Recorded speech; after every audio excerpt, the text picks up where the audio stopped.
जो आपका प्रोनाउन है, जो आपका सब्जेक्ट है, उससे रिलेटेड जो भी बात पहले है आप उसे रखेंगे कि लड़का है वो यहाँ पे रहता है, उसकी ये चीज़ है, ठीक है। जब ये सारा खाता क्लियर हो जाएगा उसके बाद आप किसी और बंदे की बात करेंगे। कहता है कि I with my family resides in a village near Pune which consists of my wife and 3 children। अब ज़रा नोट करना है यहाँ पे, मैं अपनी फैमिली के साथ रहता हूँ पुणे विलेज में जो मुश्तमिल है मेरी वाइफ पे और 3 चिल्ड्रन पे। अब ये बात किसी कर रहा है, ये पूरी क्लास ये बात कर रही है उस विलेज की कि मैं अपनी फैमिली के साथ विलेज में रहता हूँ और वो विलेज मेरी बीवी पर और बच्चों पर मुश्तमिल है। ये जुमला गलत हो जाएगा। तो पहले आप जो आपका सब्जेक्ट है, जो आपकी आई है, तो इससे रिलेटेड जो भी चीज़ें हैं आप पहले वो रखेंगे। तो सही कैसे होगा? ये सही ऐसे होगा, I with my family which consist of, ठीक है, which consist of my family wife and 3 children. फिर आएगा resides in a village near Pune.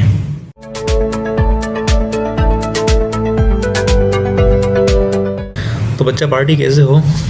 उम्मीद है ठीक होगी आप सब लोग। तो चलो हम पढ़ रहे थे रिलेटिव प्रोनाउंस। आज टॉपिक है हमारा omission of the relative pronoun. Omission मतलब कि ड्रॉप आउट, ख़त्म करना। और जबकि जो रिलेटिव प्रोनाउन है वो तो पता ही है आपको, शुरू से पढ़ते आ रहे यार, पता होना चाहिए वैसे आपको, ठीक है। Omission of the relative pronoun, चलें पढ़ते हैं। कहता है क्या? अच्छा ये बात नोट कर लें, जो अपना रिलेटिव प्रोनाउन है, रिलेटिव प्रोनाउन, इसकी ओमिशन कहीं पर भी नहीं होगी, ठीक है, किसी भी सूरत में। लेकिन अगर आप करते हैं तो वो आपकी होती है सिर्फ और सिर्फ स्पोकन में। रिटिन ग्रामर में अगर आप इसकी ओमिशन करते हैं तो आपकी बिल्कुल फाश गलती होगी, ठीक है। तो ओमिशन आपने करनी नहीं, लेकिन यहाँ पे लिखा हुआ है टॉपिक ओमिशन, तो हम फिर हल्का से रिव्यू ले लेते हैं कि किस तरह से हो सकती है। पहला जुमला है, कहता है कि few and short were the prayers we said. कम से कम और छोटी वो नमाज थी जो हमने अदा की थी। तो यहाँ पे कैसे होगा? इसने क्या ओमिशन किया? यहाँ पे इसने किया है few and short were the prayers that we said. यहाँ पे इसने दैट जो आपका रिलेटिव प्रोनाउन है उसको इसने ओमिट कर दिया है, ख़त्म कर दिया है, जो कि रिटिन में तो ठीक है, लेकिन जब जो कि स्पोकन में ठीक है, लेकिन जब बात रिटिन की हो तो वहाँ पे गलत हो जाएगा, ठीक है। तो अगर मैं बात करूँ जनरली तो ये जो टॉपिक है ना आपको ओमिशन वाला, बिल्कुल ही गलत है, ठीक है। लेकिन अब हल्का सा पता हो आपको कि ओमिशन भी हो सकती है इसकी। इसका लास्ट जुमला देख लें, man must reap the things they sow. Man must reap the things they sow, जो इंसान ने बोया है वो उसे काटना पड़ेगा। यहाँ पे इसने क्या चीज़ ओमिट की है? यहाँ पे इसने ओमिट किया है man must reap the things that they sow, ठीक है। जो दैट का लफ्ज़ है या विच का लफ्ज़ है वो इसने यहाँ पे ओमिट कर दिया है, ठीक है। इसे कहते हैं omission of the relative pronoun. बाकी इसमें जो मैंने कहा था ना कि स्पोकन में चलता है लेकिन रूटीन में बिल्कुल नहीं चलेगा, तो इसने वही बात की है। कह रहा है this tendency to omit the accusative relative is more marked in the spoken language. Spoken में आपका ठीक है, लेकिन जब बात रिटन की हो तो ये बात बिल्कुल ही गलत हो जाएगी। इसलिए इसको इतना आप दिमाग में मत लेना, ये बिल्कुल सिंपल है, इसमें कुछ याद करने का मसला नहीं है, छोड़ दो इसको, बस हल्का फुल्का सा पता हुआ आपको बता दिया मैंने। अगला है omission of the antecedent. Antecedent क्या होता है? पहले मैंने बताया था आपको, लेकिन अब फिर भी बता दूं आपको कि एंटीसीडेंट कहते हैं वो एंटीसीडेंट इस्तेमाल होता है, प्रोनाउन जो आपका होता है ना उसे कहते हैं एंटीसीडेंट, ठीक है। जो आपका प्रोनाउन है वो असल में एंटीसीडेंट होता है। कैसे? मैं आपको फिर ज़रा बता दूं एग्जांपल के थ्रू। जुमला लिखता हूँ मैं कि this is the teacher I that लगा दूँ यहाँ पर, home I was talking about, ठीक है, जुमला आ गया।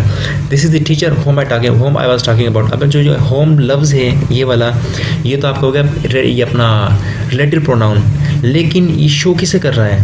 ये शो किसे कर रहा है?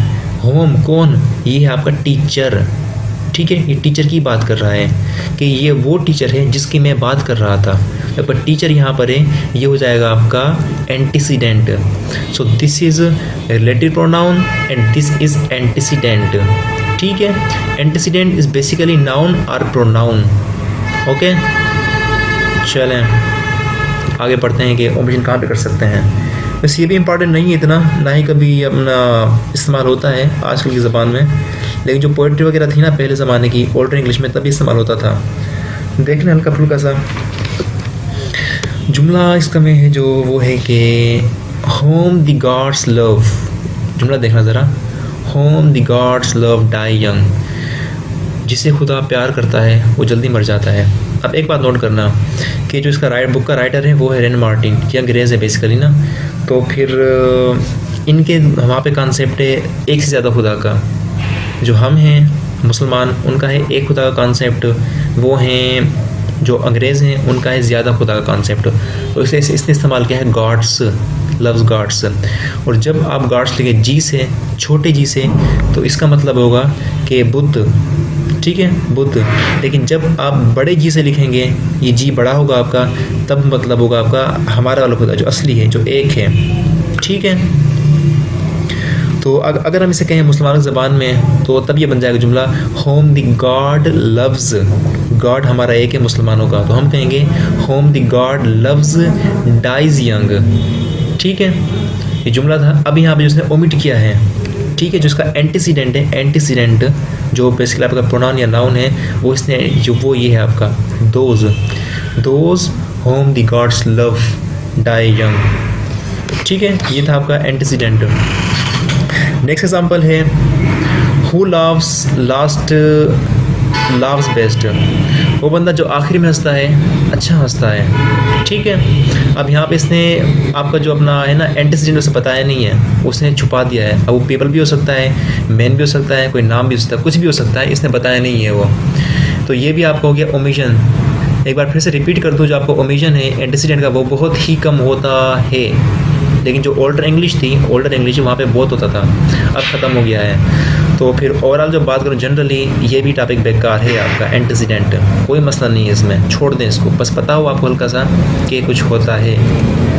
अगला है agreement, agreement of the related pronoun and it's antecedent, antecedent और रिलेटिव प्रोनाउन का अग्रीमेंट आपस में, ये जैसे होता है ना सब्जेक्ट वर्ब अग्रीमेंट, तो ये भी उसी तरह से है, सब्जेक्ट वर्ब अग्रीमेंट। जैसे हम इस्तेमाल करते हैं कि आई के साथ डू आएगा, ही के साथ डज आएगा, शी के साथ डज आएगा, ये वेरी सेम है, बिल्कुल उसी तरह से है। तो इसमें कुछ ना मसला नहीं है, बहुत ही सिंपल सा है।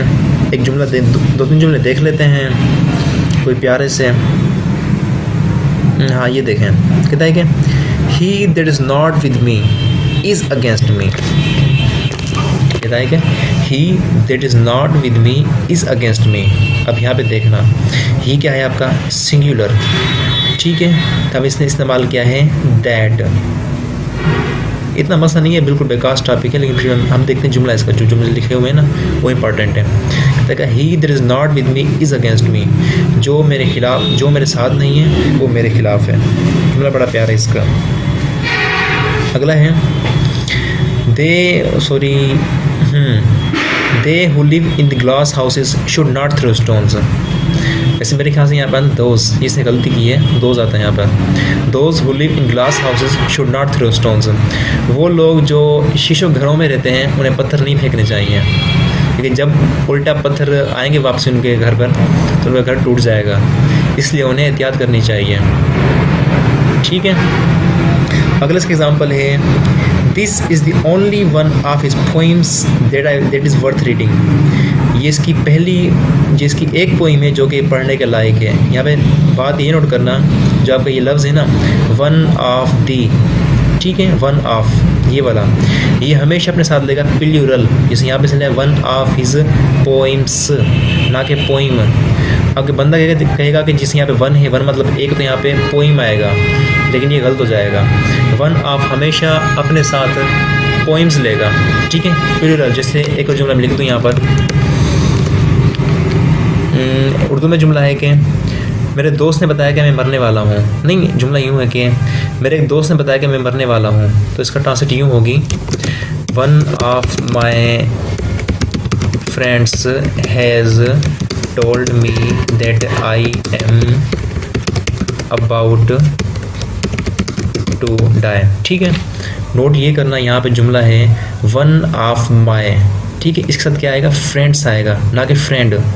मेरे एक दोस्त ने बताया है कि मैं मरने वाला हूँ, वन ऑफ माई फ्रेंड्स। अगर आप इसे फ्रेंड कर देते हैं, आप इसे ख़त्म कर देते हैं, तो ये गलती हो जाएगी, ठीक है। यहाँ पे आएगा आपका वन ऑफ माई फ्रेंड्स हमेशा, ओके, पॉइंट क्लियर। आगे चलते हैं। अच्छा, जनरली बात करूं तो इसमें भी इतना कुछ खास नहीं है इस टॉपिक में, तो ये भी टॉपिक बकवास है, ठीक है। लेकिन पढ़ा मैं इसलिए रहा हूँ क्योंकि आपको पता हो कि कुछ होता भी है, कुछ फंडे भी होते हैं इस अपनी ग्रामर में। अगला है position of the relative pronoun. हाँ, ये इंपॉर्टेंट है। ये सिर्फ तब जब आप बात रिटिन में हो, वहाँ पे इंपॉर्टेंट होता ही है। और आगे जो बुक्स पढ़ेंगे दूसरी तीसरी इसके इस बुक के ख़त्म करने के बाद, तो वहाँ पे ज़रा डीप में आएगा ये, तब बड़ा मज़ा आएगा। लेकिन फिर भी देख लें आप, कहता है कि the boy who one the first prize in English is the son of my friend mister Joshi. ठीक है, वो लड़का जिसने पहला प्राइज़ जीता इंग्लिश में, वो मेरे दोस्त जोशी का बेटा है। तो इस टॉपिक का मेन मकसद ये है कि जो आपका प्रोनाउन है और जो उसका एंटीसीडेंट है वो आप एक साथ रखें। क्यों? टू प्रिवेंट एम्बिजिटी, जो अनक्लियरनेस है ना जुमले की, उसे ख़त्म करने के लिए। अगर आप इस जुमले को आगे पीछे कर देते हैं, जिससे जो ये पार्ट है हु वन द फर्स्ट, इसको आप आगे पीछे कर देते हैं, जो जुमले की माने सारी टूट जाएगी।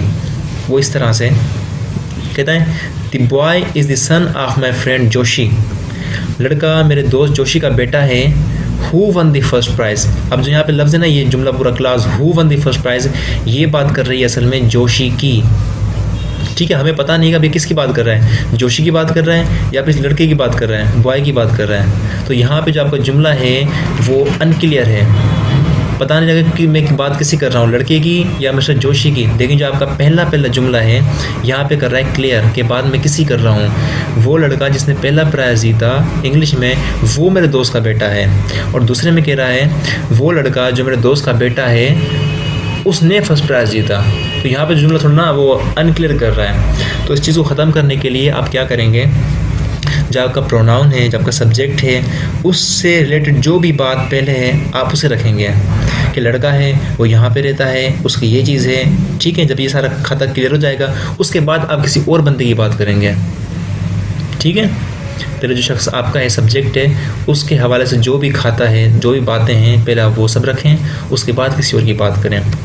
अगला एग्जांपल लास्ट कहता है कि I with my family resides in a village near Pune which consists of my wife and 3 children।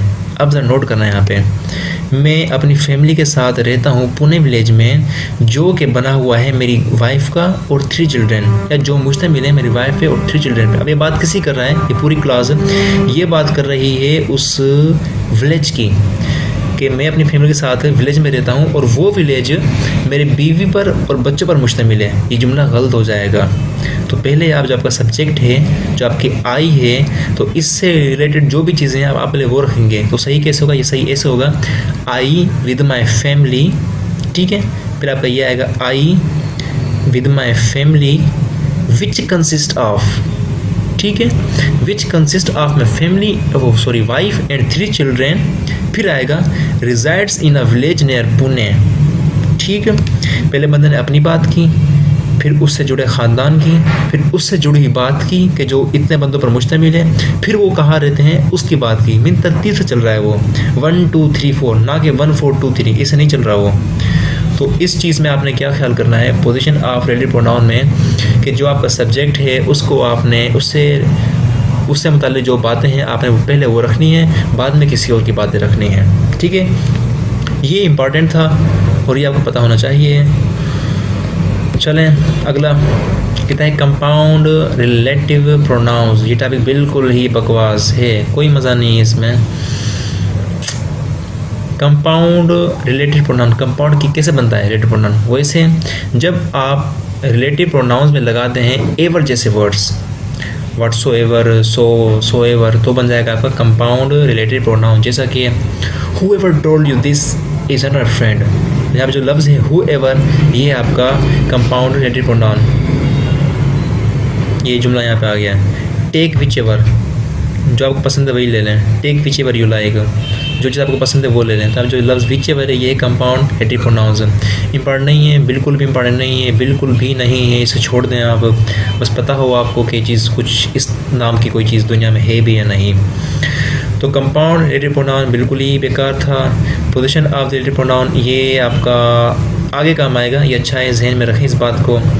और जो आपका ये है agreement of the relative pronoun and incident, ये भी इतना ख़ास नहीं है, इसे भी छोड़ दें। लेकिन जो मेन पॉइंट इसका है वो ये पकड़ना आप कि जो वन ऑफ ये है, वन ऑफ दी या वन ऑफ, ये हमेशा अपने साथ लेगा प्लूरल नाउन या प्रोनाउन, जो भी चीज़ें हैं लेगा प्लूरल, पोइम्स, क्लासेस, बॉयज़, ठीक है। और जो एंटीसीडेंट की ओमिशन है ये भी बहुत ही कम होती है, टॉपिक बिल्कुल ही ख़राब है, कोई जहन में इतना ख़ास नहीं है, जहन में बात नहीं रखना इसको।